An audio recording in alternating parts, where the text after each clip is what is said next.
The sky above New Shanghai still carried the smell of burning metal and ash.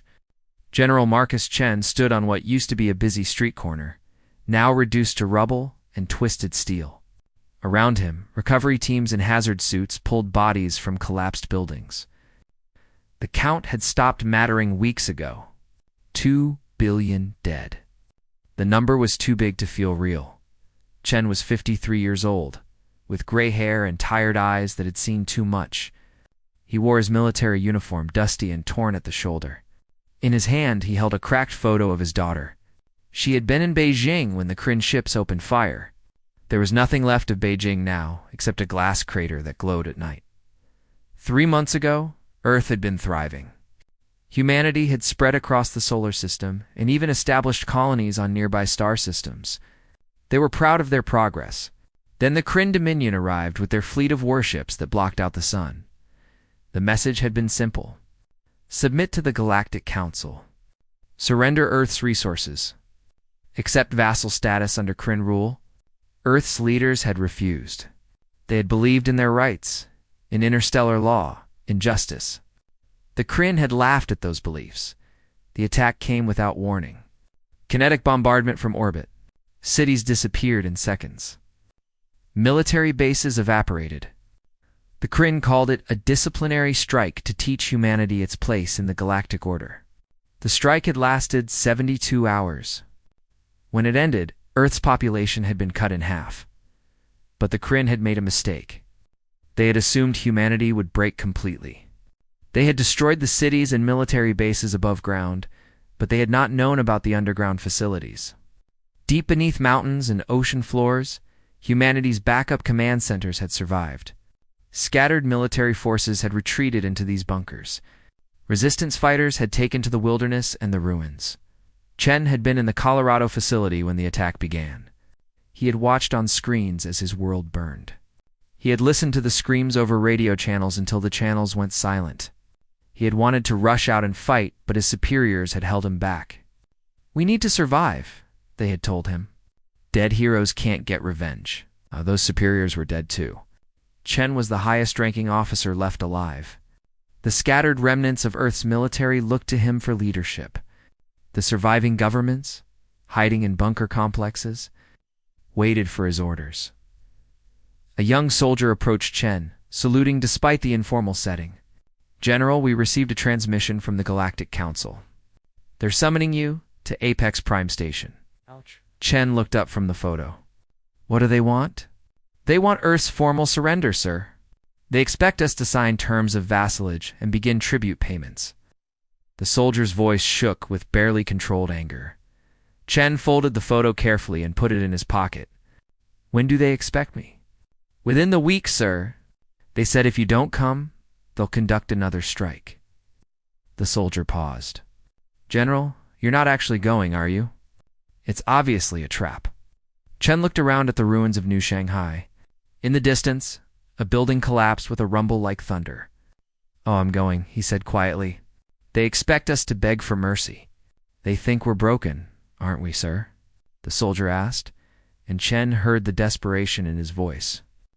"This young man had lost everything too," Chen said firmly. He turned to face the soldier fully. "We're hurt. We're bleeding. But we're not broken. The Kryn don't understand the difference." Over the next 5 days, Chen prepared for his journey. He selected a small delegation of survivors, diplomats who had lost families, scientists who had lost their life's work, and soldiers who had lost their brothers in arms. Each of them volunteered knowing they might not return.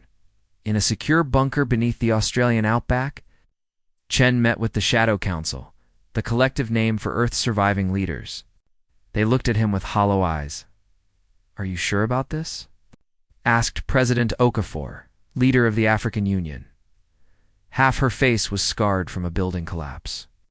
"No," Chen admitted, "but we don't have a choice. If we hide, they'll dig us out eventually. If we fight openly, they'll glass the entire planet. We need to buy time." "Time for what?" asked another leader. Chen smiled, and it was not a pleasant expression. "Time to learn everything we can about our enemies. Time to show them that attacking Earth was the biggest mistake the Kryn Dominion ever made. The delegation boarded a small diplomatic ship at the ruins of Cape Canaveral. The Kryn had left it intact, a gesture of contempt. They wanted humanity to have just enough capability to crawl to Apex Prime and beg. As the ship lifted off, Chen looked down at Earth through the viewport. From orbit, you could see the burn scars across every continent. The planet looked wounded, dying. But Chen knew better. Beneath that scarred surface, in bunkers and caves and hidden facilities, humanity was doing what it had always done best: adapting, learning, preparing. Chen carried only a small data pad with him. On it were 3 months of research, intelligence gathered from Kryn equipment left behind, intercepted communications, and analysis from Earth's best remaining scientists. The Galactic Council thought they were summoning a defeated enemy to accept terms. They had no idea what was coming. As the ship entered light travel, Chen spoke quietly to his reflection in the dark viewport. You invaded Earth. You killed billions. Now you're going to learn why that was a mistake. The journey to Apex Prime would take 3 days. Chen spent that time reviewing his data and preparing his words. The Galactic Council expected surrender. They would get something very different. General Marcus Chen was going to war. Not with guns and ships. Not yet. First, he would wage war with truth. And then, when the time was right, humanity would show the galaxy what 2 billion martyrs had bought with their lives. Evolution, you invaded Earth. Now we invade you. Part 2. The Council's arrogant Sapex Prime station hung in neutral space, like a massive wheel of metal and light. It was 3 times the size of Earth's moon, home to thousands of diplomats from 47 different civilizations. The station had existed for over 5,000 years, a monument to galactic cooperation and order. General Marcus Chen thought it looked like a prison. The human delegation's ship docked at a lower bay, away from the main diplomatic entrance. Another insult. Chen noticed everything. His team was escorted through dim corridors by Kryn guards. 8-foot-tall reptilian beings with scales like armor and eyes like cold stones. They said nothing, but their weapons stayed pointed at the humans the entire walk. The council chambers were designed to intimidate. Chen understood this immediately when the massive doors opened. The room stretched upward for hundreds of feet, with the ceiling lost in shadows. 47 seats arranged in rising tiers surrounded a small, circular platform at the center. The human delegation stood on that platform. Forced to look up at everyone, Chen noticed the acoustics were arranged so every whisper from above would echo down to the platform. Every cough, every laugh, every insult would be heard clearly. But voices from the platform would struggle to reach the higher seats. Clever psychology. Make the petitioners feel small. The council members were already seated. Chen recognized some species from Earth's limited contact with galactic civilization. The Kryn occupied the highest tier, their leader council head Vrax at the center. He was massive, even for his species, covered in deep red scales with gold markings that indicated high rank. His eyes glowed with self-satisfaction. To Vrax's left sat the Thornids, insect-like beings who controlled trade routes. To his right, the Vex energy beings contained in crystalline suits. Further down, dozens of other species, some humanoid, some completely alien. Most looked bored. A few looked openly hostile. The humans have arrived, Verx announced, his voice amplified through the chamber's speakers. It sounded like rocks grinding together. How gracious of you to accept our invitation. Chen said nothing. He stood perfectly still, hands clasped behind his back, eyes forward. His delegation followed his example. Ambassador Kenji Yamamoto stood to Chen's right, an elderly diplomat who had survived the Tokyo bombardment. Dr. Sarah Okonkwo stood to his left, a scientist whose research station had been vaporized with her entire team inside. We have prepared terms for Earth's integration into the galactic community, Vrax continued. He gestured, and a holographic document appeared above the platform. You will surrender all military vessels. You will provide mining rights to your star system. You will submit to technological restrictions. You will pay tribute of 1 trillion credits annually for 100 years as restitution for the cost of your disciplinary action. Laughter echoed from several council seats. Chen recognized it as the thorn-edged clicking that served as amusement. Ambassador Yamamoto stepped forward. Council head Vrax with respect. These terms violate 17 interstellar laws regarding proportional response to diplomatic incidents. Your species is barely 300 years into space travel, interrupted a Vex representative, its voice like chiming bells. You speak of laws you barely understand? We refused subjugation, Yamamoto continued, his voice steady. That is our right under the Apex Accords, which established this very council. Your response was genocide. 2 billion civilians died. That is not discipline. That is mass murder. The chamber erupted in noise. Several council members shouted over each other. A thorned representative stood on its insect legs. The humans dare lecture us on law. Primitives who have explored barely a fraction of one galaxy spiral? Vrox raised a clawed hand and silence fell immediately. Ambassador Yamamoto, he said slowly, your people were given a choice. Submit peacefully or face consequences. You chose consequences. That 2 billion died is regrettable. But it was your leader's decision, not ours. You cannot seriously expect us to pay for our own slaughter, Dr. Okonkwo spoke up, anger cracking her diplomatic tone. We expect you to learn your place, Vrax replied. The Galactic Council has maintained peace for 5 millennia. That peace requires order. Order requires hierarchy. You are young, weak, and small in number. You belong at the bottom of that hierarchy until you prove otherwise. Chen watched a Selenite diplomat in the lower tiers. Her name was Erix, according to the briefing documents. The Selenites were a smaller civilization, subordinate to Kryn authority. She was watching Chen carefully, her large silver eyes unblinking. She seemed troubled. For 2 hours, Ambassador Yamamoto presented Earth's case. He cited laws, precedents, and treaty obligations. He was eloquent and prepared.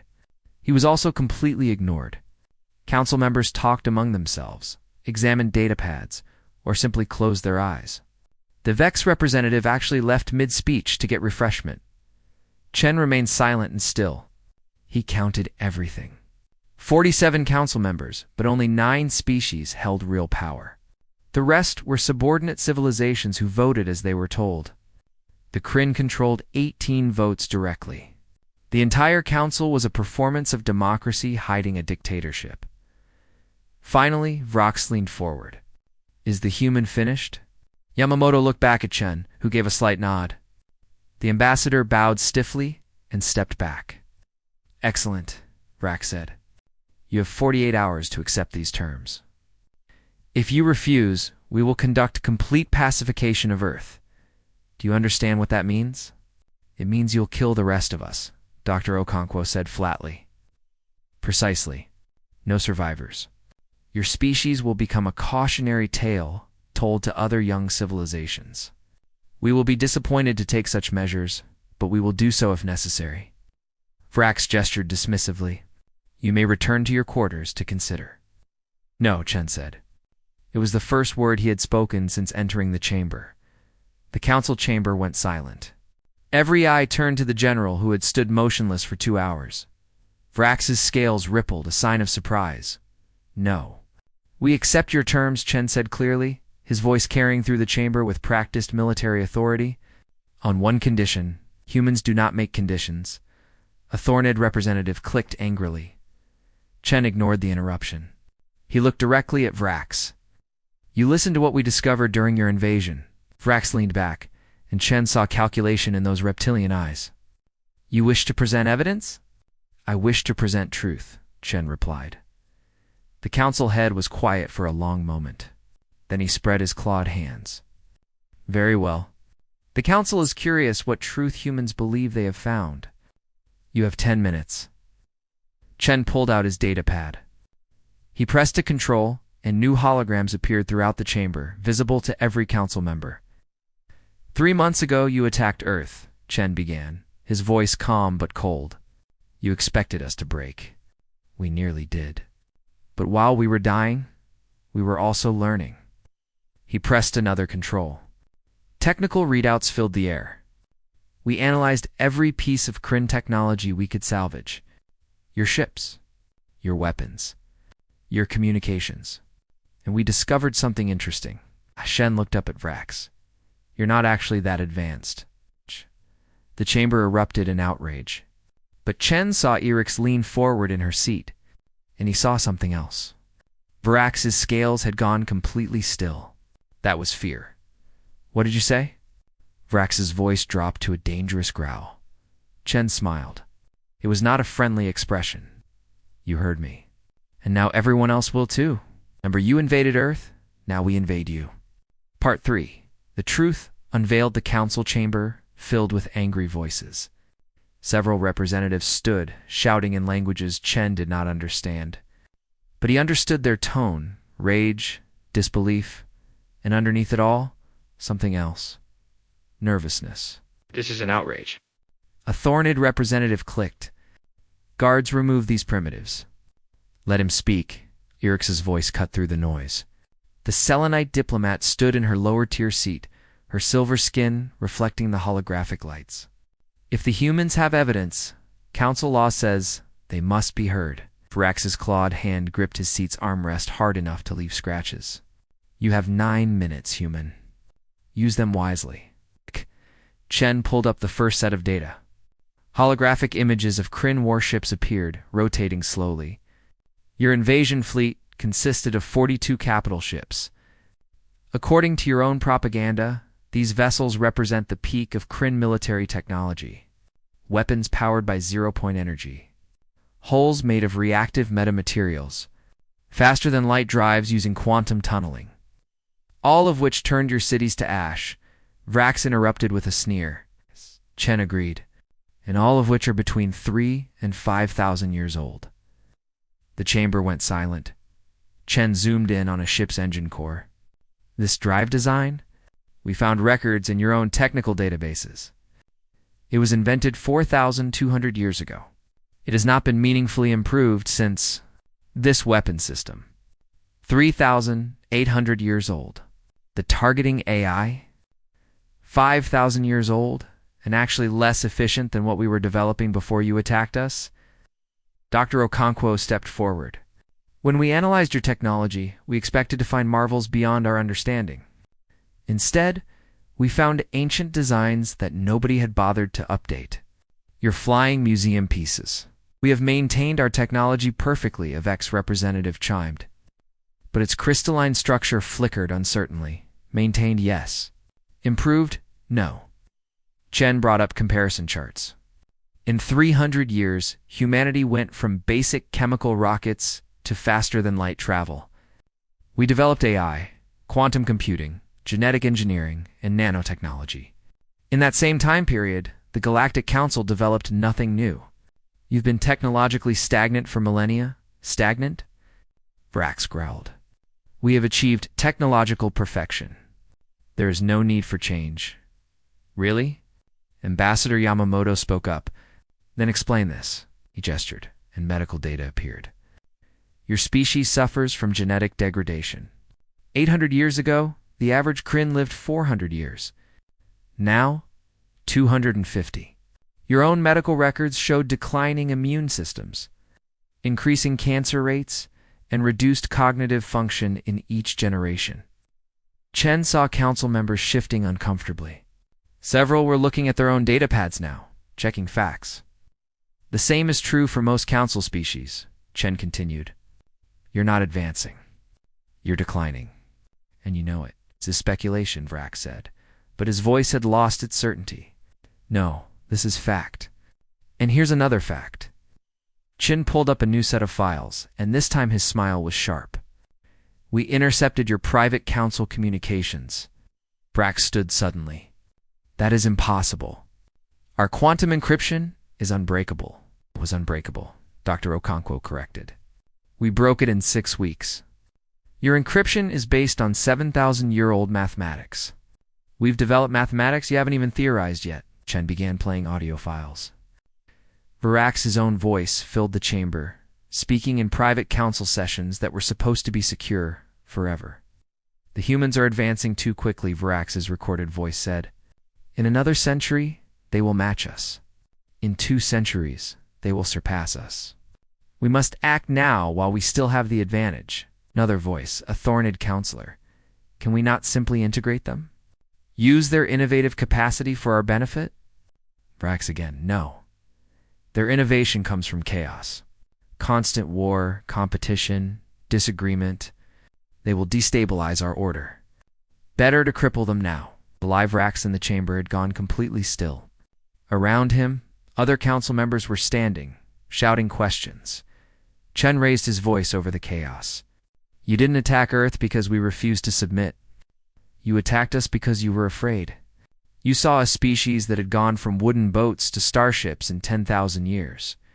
A species that gets more advanced with each generation instead of less. You saw the future, and it terrified you. Irix was standing now, her large eyes fixed on Varax. Is this true? Did you authorize genocide to prevent competition? The humans are twisting facts, Varax insisted, but his scales had lost their color. Chen played another recording. This one was worse. It was a planning session for the attack on Earth. Kryn generals discussing optimal casualty. Numbers to ensure humanity could never recover. They had calculated how many humans needed to die to break humanity's spirit permanently. 2 billion. That had been the target number. Not collateral damage. Not unfortunate casualties. A deliberate goal. You hunted us, Ambassador Yamamoto said quietly. Like farmers culling a herd before it grows too large. Around the chamber, subordinate species representatives were standing. A delegate from the Morian cluster, a civilization humanity had never heard of, spoke up. How many others? How many species have you crippled before they could rise? This is propaganda, Varax roared. Lies designed to divide the council. Then explain the recordings, Chen challenged. Explain why your private communications admit everything I've said. Explain why you're terrified of human innovation. A thorned counselor was looking at its own datapad, clicking rapidly. The mathematical analysis is sound. The humans have correctly identified our technological stagnation. Traitor, Varax hissed. Realist. The humans are right. We have stopped evolving. Chen pressed his advantage. 47 civilizations in this council.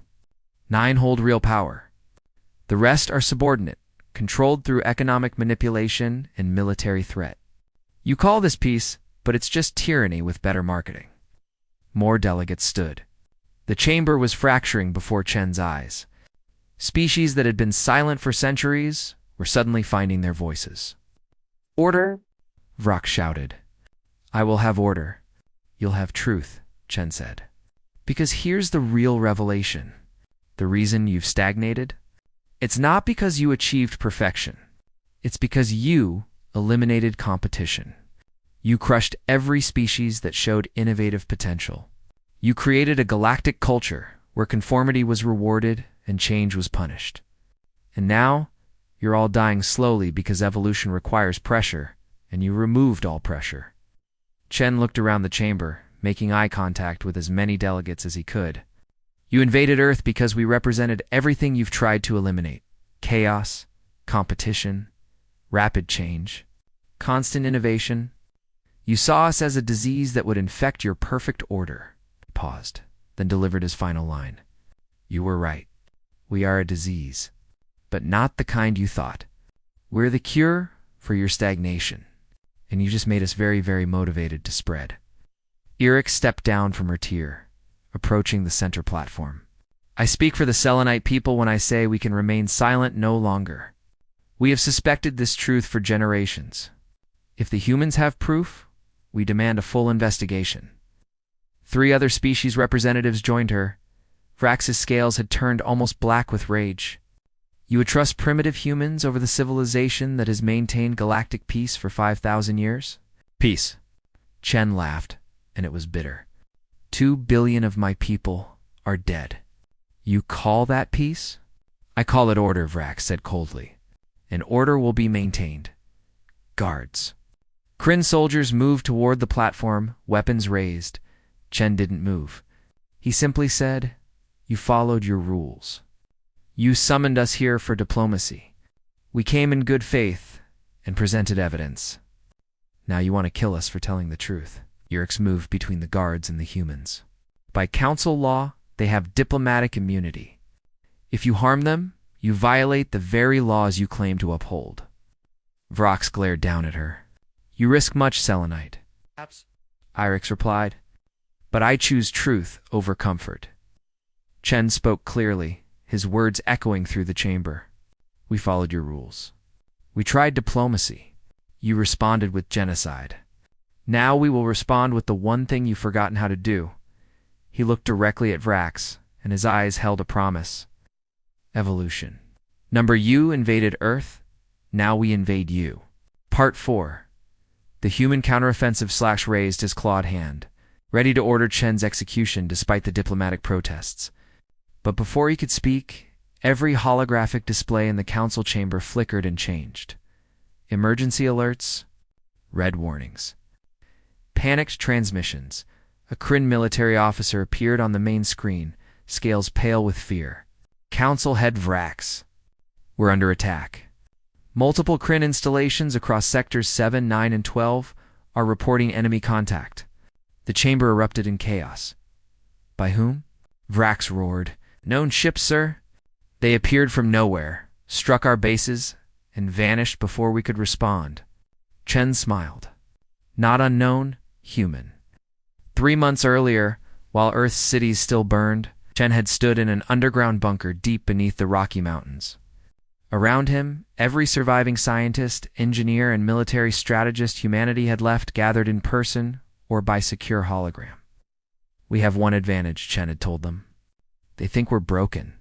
They'll be watching for military buildup, but they'll expect us to take years to recover. We have months before they get suspicious. Use that time." A young engineer named Dr. Yuki Tanaka had stepped forward. "General, we've been analyzing the Kryn wreckage. Their technology is powerful, but it's old. Really old.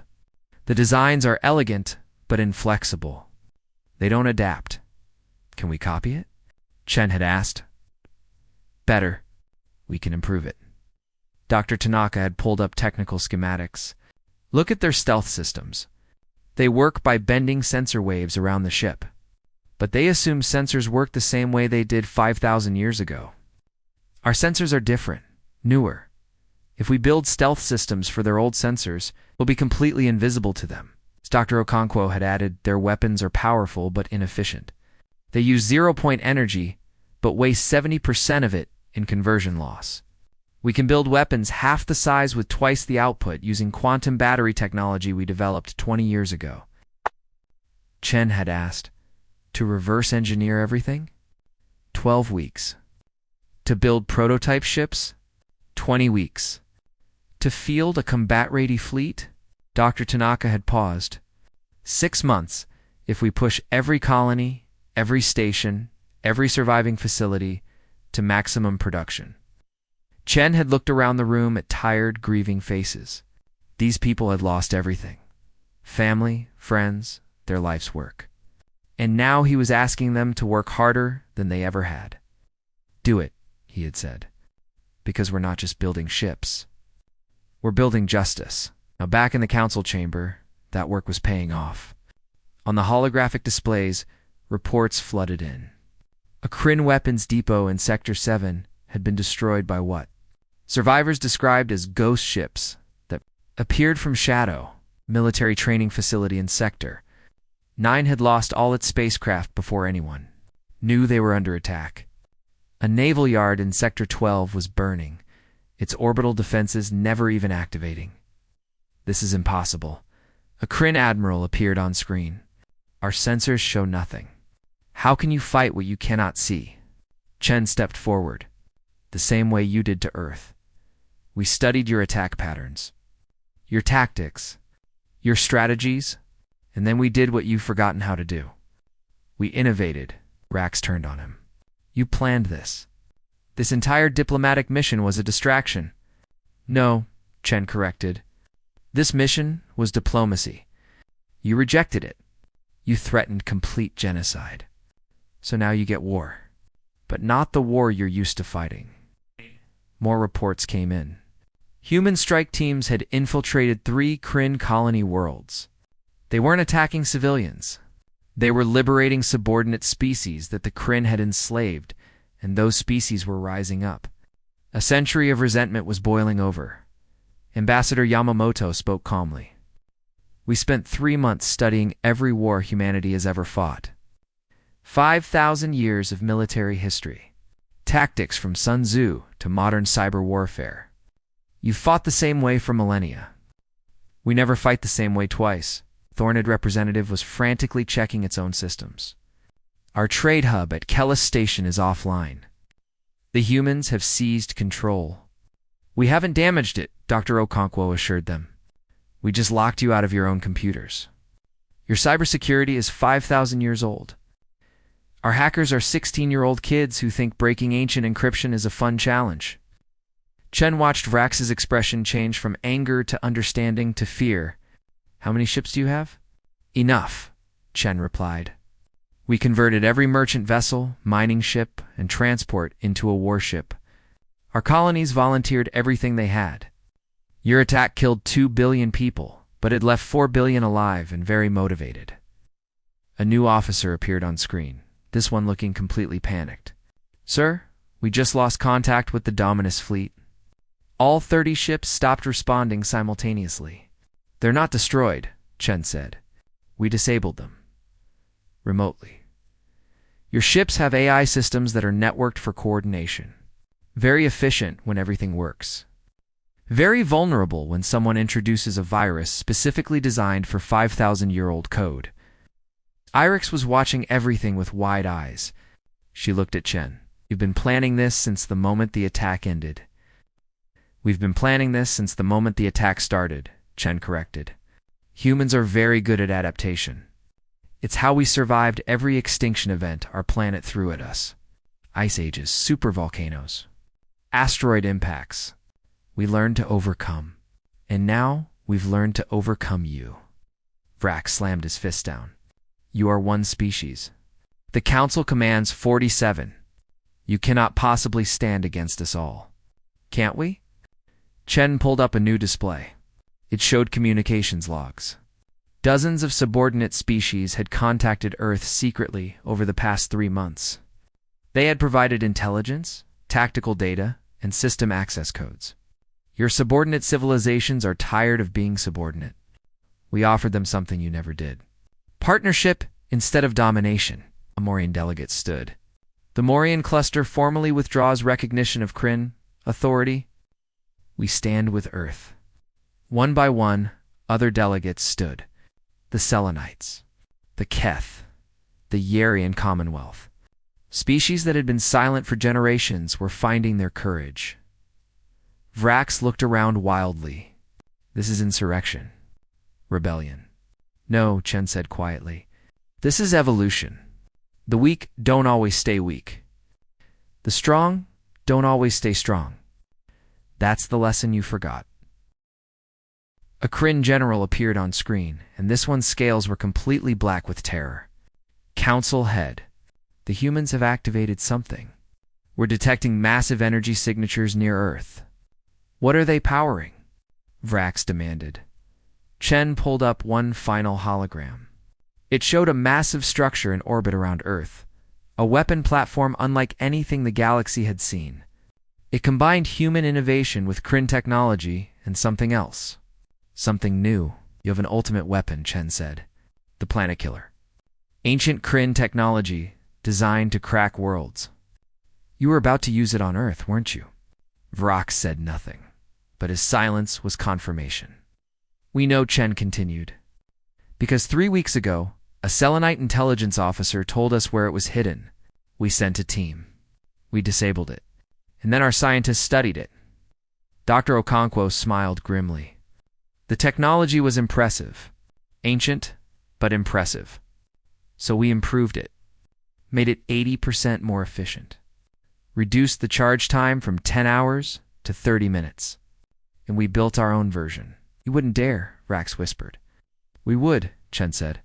But we won't, because unlike you, we're not genocidal. This weapon exists to ensure you never threaten Earth again. Mutual assured destruction. An old human concept. Vrax stared at the weapon platform. His entire worldview was collapsing. What do you want? Chen's expression hardened. What we wanted 3 months ago. What we've always wanted. Respect. Equal standing. A voice in galactic affairs. Injustice. Justice. Vrax laughed bitterly. You want us to pay for Earth? No, Chen said. I want you to pay for what you almost destroyed. Progress, innovation, evolution. You nearly eliminated the one species that could have pulled this stagnant galaxy into a new age. That's the real crime. Around the chamber, more and more species were standing. The council was fracturing before Vrax's eyes. His empire, built on fear and ancient power, was crumbling. I still command the largest fleet in the galaxy, Vrax growled. I could order Earth destroyed regardless of the cost, Ku Chen agreed. And we'd take you with us. And the Kryn species would die. And the galaxy would move on without you. Is your pride worth extinction? Vrax looked old suddenly, ancient. He slumped in his seat. His second-in-command, younger Kryn with gray scales, stepped forward. Council Head Vrax, I relieve you of duty under emergency protocols. You have led us to the brink of destruction. What? Vrax's head snapped up. The humans are right, the second-in-command said. We've been dying slowly for millennia. Maybe it's time we learn to live again. He looked at Chen. What are your terms? You invaded Earth. Now we invade you. Part 5. A new galactic order. The new Kryn commander was named Sethrock. His gray scales marked him as young by Kryn standards, barely 300 years old. He stood at attention before General Marcus Chen with something that looked almost like respect. State your terms. General Chen Sethrock said clearly. Chen pulled up a document he had written in the ruins of New Shanghai 3 months ago. He had refined it during sleepless nights in bunkers. He had revised it while flying to Apex Prime. Now, finally, he could present it. Term 1. Immediate ceasefire across all human and allied territories. All Kryn military forces withdraw to designated neutral zones. Sethrock nodded. Agreed. Term 2. Full reparations to Earth. Not as tribute to a conquered species, but as payment for damages in an illegal war. We calculate the cost at 15 trillion credits paid over 50 years. Several council members gasped. It was an enormous sum. Sethrock's scales rippled, but he nodded again. Agreed. The cost of our mistake. Term 3, Chen continued, and his voice grew harder. The Galactic Council is dissolved. The chamber exploded in shouts and protests. Even allies like Erix looked shocked. Possible. A Vex representative chimed. The council has existed for 5,000 years. And it's failed, Chen said flatly. It's become a tool for the powerful to control the weak. It stifles innovation and enforces stagnation. It ends now. Then what? Demanded a thorned counselor? Chaos? Every species fighting for itself? No, Ambassador Yamamoto stepped forward. We propose a new organization. The Galactic Assembly. Every species gets an equal vote, regardless of military power or economic strength. Decisions require majority approval, not just approval from the strong. Dr. Okonkwo added, we also propose mandatory technology sharing. Every advancement made by any species becomes available to all species. No more hoarding knowledge. No more letting civilizations stagnate while others prosper. That's insane, a counselor protested. We spent millennia developing our technology. And you've spent more millennia refusing to improve it, Chen countered. The galaxy is dying slowly. Species are declining. Birth rates dropping. Lifespans decreasing. Cancer rates rising. All because you stopped evolving. This ends now, Erix spoke up. The Selenites support this proposal. We have watched our own people decline for centuries while the Council assured us everything was fine. It was not fine. Other species began voicing support. The subordinate civilizations that had suffered under council rule for generations saw hope for the first time. But Vrax, stripped of command but still present, laughed bitterly from his seat. You think you can enforce this? Even with your tricks and your innovations, you are still just one species among 47. 47 species that are dying, Chen said. We're offering a cure. Life. Progress. The chance to be more than you are. But if you refuse, he gestured to the hologram of Earth's new weapon platform, we'll ensure that at least one species makes it to the future. Sethrak looked around the chamber. We could fight. Drag this into a long war. Kill billions more. Maybe we would win. Maybe not. He paused. Or we could admit that the humans are right. We've been afraid of change for so long that we forgot how to grow. I vote to accept their terms. One by one, species representatives voted. Some grudgingly. Some enthusiastically. Some with visible relief that the old order was finally ending. When the count finished, the result was clear. 31 species in favor. 12 against. For abstaining, the Galactic Council had voted itself out of existence. Chen allowed himself a small smile. Then let's begin building something better. 6 months later, General Marcus Chen stood on a cliff overlooking what used to be New Shanghai. The ruins were still there, but now construction crews worked around the clock rebuilding. Human crews working alongside Selenite engineers, Morian architects, and even a few young Kryn who had volunteered to help repair what their people had. Destroyed, the Earth was healing. Slowly, 2 billion dead would never be forgotten. But the 4 billion living had decided to honor them by building a better future. Erix approached Chen, her silver skin reflecting the sunset. She had become Earth's primary liaison to the new Galactic Assembly. The first assembly meeting is in 2 weeks. Are you ready? Chen shrugged. I'm a soldier, not a politician. But yes, we're ready. You've changed the galaxy, Erix said. In 6 months, we've seen more innovation, more cooperation, more progress than in the last 1,000 years. The Thornids are sharing their trade algorithms. The Vex are teaching energy manipulation. Even the Kryn are opening their archives. Fear is a powerful motivator, Chen said. But hope is more powerful. We showed them both. A young girl ran past, laughing as she chased a small hovering drone. She was maybe 7 years old, too young to remember the attack. She would grow up in a world recovering, not destroyed. That was something Ambassador Yamamoto joined them, looking tired but satisfied. Dr. Tanaka says the first joint human-alien research station will be operational next month. 23 species are sending scientists. They're calling it the Innovation Hub. Good name, Chen said. I wanted to name it after you, Yamamoto added with a smile. The Chen Institute. Absolutely not, Chen said firmly. Name it after the 2 billion who died. They paid for this future. Yamamoto nodded respectfully. I'll make sure of it. A transport ship descended toward the landing platform nearby. It carried representatives from the Keth civilization, arriving to discuss joint military training. The Keth had been warriors before the council suppressed their martial culture. Now they were relearning their heritage with human help. Chen watched the ship land and realized something profound. Earth had not conquered the galaxy. They had infected it. With ideas, with hope, with the radical notion that stagnation was not safety, but slow death. He reached into his pocket and pulled out the cracked photo of his daughter. She smiled at him from the image, frozen forever at 16. He whispered to the photo, "We did it. We made them pay. Not with their deaths, but with their change. They'll never be the same." A memorial stood at the center of New Shanghai's reconstruction. A tall black wall with 2 billion names carved into its surface in every human language. Chen walked to it, as he did every evening. He found his daughter's name among millions of others. Li Chen, age 16, student, daughter, future stolen. The galaxy is different now. He told her name.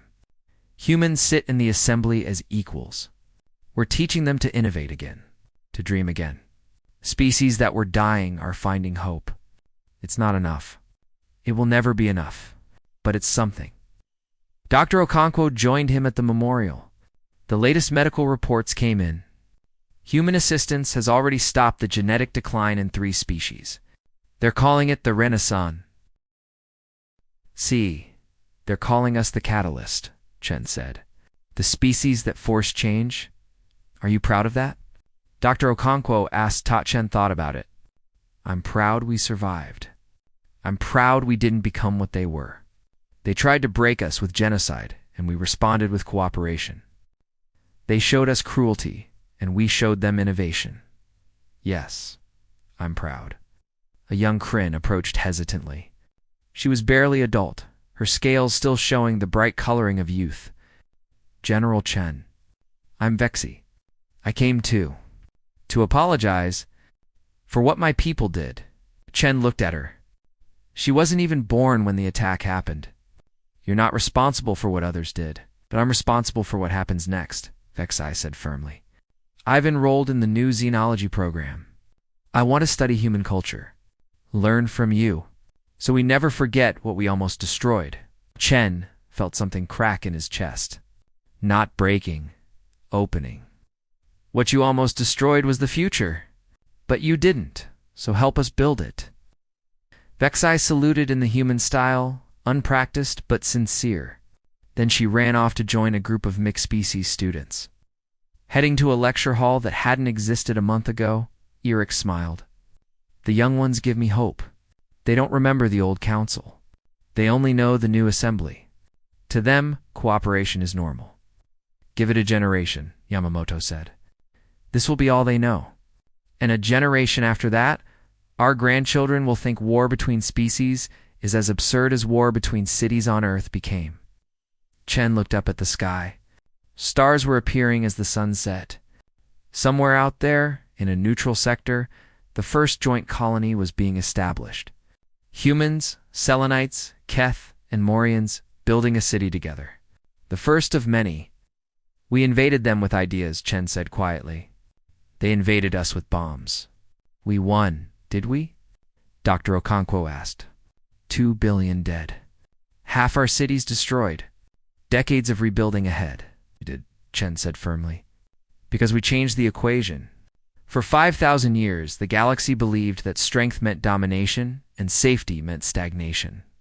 We proved them wrong. That's victory. A message appeared on Chun's communicator. It was from Sethrock, now the Kryn representative to the assembly. General Chen, I wanted to inform you that the Kryn home government has officially apologized for the attack on Earth and established a memorial fund for the victims' families. It's not enough. It will never be enough. But it's a start, Chen replied. Thank you. That means something. He pocketed the communicator and looked at his companions. The assembly meeting in 2 weeks? We're proposing the Shared Growth Initiative. Every species contributes 10% of their research budget to a common pool. The advances get shared equally. Mom will resist, Yamamoto warned. Let them, Chen said. They'll fall behind while the rest of us move forward. And eventually, they'll join or become irrelevant. That's evolution. As night fell over New Shanghai, lights began appearing throughout the reconstruction zone. Human lights, yes, but also the bioluminescent patterns of selenite structures and the crystalline glow of Vex technology. Different species, different methods, one goal. Chen stood at the memorial wall, surrounded by his team and by the names of the dead. You wanted to know if I'm proud? He said to Dr. Okonkwo. I'm proud that we proved you can respond to evil without becoming evil, that you can demand justice without becoming tyrannical, that you can change the world without burning it down. He touched his daughter's name one last time. They invaded Earth to stop human progress. Instead, they accelerated it. They tried to teach us our place. Instead, we taught them theirs. They thought might made right. We proved that innovation makes the future. A transport launched from the platform, heading toward orbit. It carried the first group of human diplomats to the Assembly's permanent station. Among them were survivors of the attack. People who had lost everything but chose to build instead of seeking revenge. Chen watched it rise into the darkening sky. The Kryn were right about one thing. We are a disease, but not the kind that kills, the kind that cures. We're infectious hope. And now the whole galaxy has caught it. Eric's placed a hand on his shoulder. The council wanted to know what would happen if a young, chaotic species joined the galactic community. Now they know. Chen smiled, and this time it reached his eyes. Yeah, progress happens, whether they wanted it or not. Above them, the stars shone bright. Somewhere out there, 47 species were learning to work together, learning to innovate again, learning that the future belonged not to the strongest or the oldest, but to those willing to change. General Marcus, Chen looked at the sky and whispered one last time to his daughter's memory, "We didn't just survive. We made your death mean something. The galaxy will never be the same." And he was right. The end.